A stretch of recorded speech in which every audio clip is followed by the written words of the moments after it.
എല്ലാ കുട്ടികൾക്കും സുബർ സാറാണ്. മറ്റൊരു എൻട്രൻസ് ക്ലാസ്സിലേക്ക് സ്വാഗതം. ഞാനിതിപ്പോൾ NDAക്ക് വളരെ ഇമ്പോർട്ടൻ്റ് ആയിട്ടുള്ള ക്വസ്റ്റ്യനും കീവിനും ഒക്കെ വരുന്നതാണ്. NDAക്കാണ് ഈ ക്വസ്റ്റ്യൻസുകൾ വളരെ ഇമ്പോർട്ടൻ്റ് ആയിട്ട് എക്സാമിന് എപ്പോഴും വരുന്നതാണ്. നമ്മൾ പഠിച്ചിട്ടുള്ള second degree equations or quadratic equations അതിനെ ബേസ് ചെയ്യുന്ന ക്വസ്റ്റ്യൻസുകൾ കുറേ ഉണ്ടാവും. പക്ഷെ കുട്ടികളത് 10ാം ക്ലാസ്സിൽ ഓഫ് ചെയ്തതാണ് ആ വണ്ടി, പിന്നെ അങ്ങോട്ട് ഓൺ ചെയ്തിട്ടേ ഇല്ല. പക്ഷെ നമുക്ക് NDAക്ക് ഈ ക്വാഡ്രാറ്റിക് ഇക്വേഷൻസ് ഒരു പ്രത്യേക ടോപ്പിക്കാണ് എക്സാമിന് ചോദിക്കുന്നത്, ഷുവർ. ഓക്കെ, അപ്പോൾ അതുകൊണ്ടാണ് നമ്മൾ ചെയ്യുന്നത്. എല്ലാവരും ഒന്ന് ശ്രദ്ധിച്ചിരുന്നാൽ ഇത് നമുക്ക് ചെയ്യാൻ പറ്റും. കാരണം +2 ലെവലിൽ നമ്മളത് ആക്ച്വലി പഠിക്കുന്നില്ല. 10ാം ക്ലാസ് ലെവലിൽ നിന്നുകൊണ്ട് തന്നെ ഇത്തിരി ഒന്ന് അത്രേ ഉള്ളൂ. അതുകൊണ്ട് നിങ്ങൾക്ക് ഇതിൻ്റെ അകത്തുനിന്ന് മാർക്ക് സ്കോർ ചെയ്യാൻ പറ്റും. ഓക്കെ, അപ്പോൾ ഈ പ്രോബ്ലം ചെയ്ത് തീരുമ്പോഴത്തേക്ക് നിങ്ങൾക്ക് ഇത് ചെയ്യാൻ വളരെ ഈസി ആവണം. പിന്നെ ചെറിയ ടൈമിനുള്ളിൽ മാക്സിമം സ്പീഡിലായിരിക്കണം നിങ്ങളുടെ കാൽക്കുലേഷൻ, അന്നെങ്കിൽ ഇത് ടൈമിൽ തീരുള്ളൂ കേട്ടോ. ഓക്കെ, സ്റ്റാർട്ട് ചെയ്യാം. നമ്മുടെ ക്വസ്റ്റ്യൻ എല്ലാവരും ഒന്ന് വായിച്ചേ.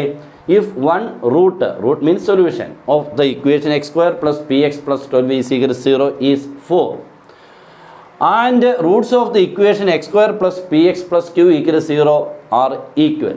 അതെവിടെ കിട്ടുന്നു അല്ലേ? Roots are equal. b² - 4ac = 0 discriminant. Okay, അങ്ങനെയാണെങ്കിൽ value of q is dash. ഇതാണ് നമ്മുടെ ക്വസ്റ്റ്യൻ. ഇവിടെ ആക്ച്വലി നിങ്ങൾ നോക്കി, ഇവിടെ പി ഉണ്ട് അല്ലേ, ഇവിടെ പി ഉണ്ട്, ക്യൂ ഉണ്ട്, ലാസ്റ്റ് ക്യൂ ആണ് വേണ്ടത്. ഇപ്പോൾ ഫസ്റ്റ് സെൻറ്റൻസിൽ നമുക്ക് എന്താ കിട്ടുന്നത്? If one root of the equation x² + px + 12y = 0 is 4 എന്ന് പറഞ്ഞാൽ ഈ എക്സിൻ്റെ രണ്ട് പ്ലേസിലും നിങ്ങൾക്ക് ആരെന്ന് കൊടുക്കാം? 4 എന്ന് കൊടുക്കാം. റൂട്ട് എന്ന് പറയുന്നത് എക്സിൻ്റെ വാല്യൂ ആണ്. ഈ = 0 എന്ന് ഇക്വേറ്റ് ചെയ്യാം. എക്സിന് 4 കൊടുത്ത് 0 എന്ന് ഇക്വേറ്റ് ചെയ്യാം. അപ്പോൾ നമുക്ക് പി കിട്ടും. ഓക്കെ അല്ലേ? ആ പിയുടെ വാല്യൂ ദണ്ട് ഇവിടെ കൊണ്ടങ്ങോട്ട് കൊട്ടിക്കണം. കൊടുത്തു കഴിഞ്ഞാൽ പിന്നെ പി എവിടെ ഇല്ല, പിന്നെ ഈ ഇക്വേഷൻ ആരേ ഉള്ളൂ? ക്യൂ ഉള്ളൂ. അവിടെ എന്താ റൂട്ട്സ് എന്താണ്? ഈക്വൽ. അപ്പോൾ b² - 4ac 0 എന്ന് ഇക്വേറ്റ് ചെയ്താൽ നമുക്ക് ക്യൂ കിട്ടും. മെത്തേഡ് കൺസെപ്റ്റ് ക്ലിയറായി. സ്റ്റാർട്ട് ചെയ്യാം. നമ്മൾ ആദ്യം ചെയ്യേണ്ടത് എക്സിന് 4 കൊടുക്കുമ്പോൾ 4² + 4p, ശരിയാണോ മോനെ?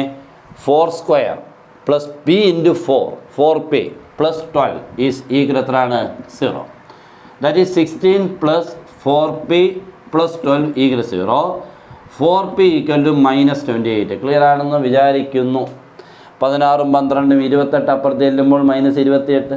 ഓക്കെ, അവിടുന്ന് p is equal to -28/4. Answer is ആരാണ്? -7. p അല്ല ചോദിച്ചേക്കുന്നത്. തീർന്നില്ല പ്രോബ്ലം. പിന്നെ നമ്മുടെ ക്ലാസ് കൊണ്ട് ജോയിൻ ചെയ്യാം.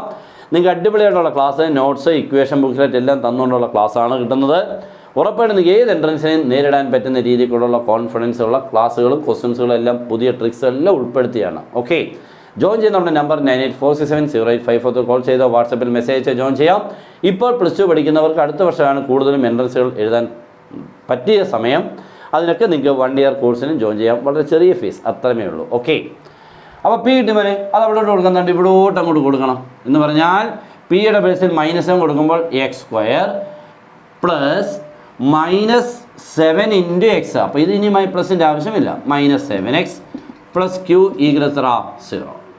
Then what are the values of a, b, c? a 1, b -7, c എത്ര മോനെ? q. Then Roots are equal. Then b² - 4ac = 0. b² - 4ac -7 the whole square is 49. -4 × a എത്ര മോനെ? 1, c എത്ര മോനെ? q = 0. 49 = 4q. മനസ്സിലായോ? 4 × 1 × q 4q. അത് -4q. അപ്പുറത്ത് വരുമ്പോൾ +4q. തിരിച്ച് വായിച്ചാൽ 4q = 49, q = 49/4.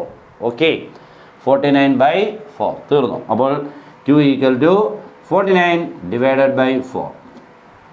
നല്ല ക്വസ്റ്റ്യൻ, അടിപൊളി ക്വസ്റ്റ്യൻ. ഇഷ്ടമായെങ്കിൽ ഒട്ടും മടിക്കേണ്ട ഒരു ഷെയറിങ്ങിന്. ഓക്കെ, ഒരാളിലോട്ട് എത്തുമ്പോൾ അവർക്കൂടെ പഠിക്കാനുള്ളൊരു അവസരം കിട്ടും. Good bye.